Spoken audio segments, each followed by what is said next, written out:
It's likely the most policed street in the country, but while the nation was forced into a strict lockdown, it seems those writing the rules may have been breaking them in close proximity to those tasked with enforcing them. A former chief superintendent for the Metropolitan Police describes the level of surveillance at Downing Street and is in disbelief people weren't fined at the time. I'd be flabbergasted if the police didn't have the evidence already. I worked in Parliament. It's the most CCTV'd place in the country, and you would expect that. You know, we've got our Parliament, we've got our MPs, we've got the Prime Minister there. You have banks of CCTV. You would see absolutely everything that's going on. In a sign of how seriously this is now being taken by Scotland Yard, Deputy Assistant Commissioner Jane Connors, the force's lead for COVID enforcement, will oversee the investigation into what happened.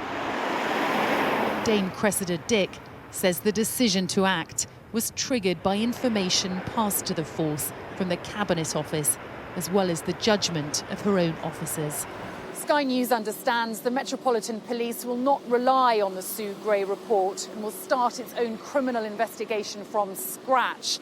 But amid claims some of its own officers may have witnessed these Downing Street events or parties, some are questioning if another force entirely should be carrying out this investigation. The investigation will be complex, involving several different events and dozens of witnesses. But it's no longer an internal inquiry.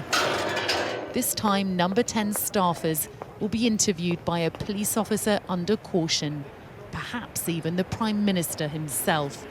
It's likely to be weeks, not days, before Scotland Yard reveals its findings.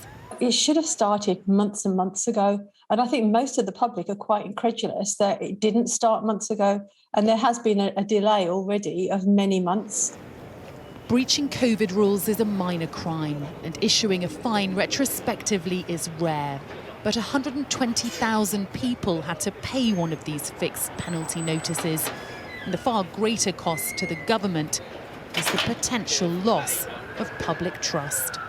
Sally Lockwood, Sky News, Scotland Yard.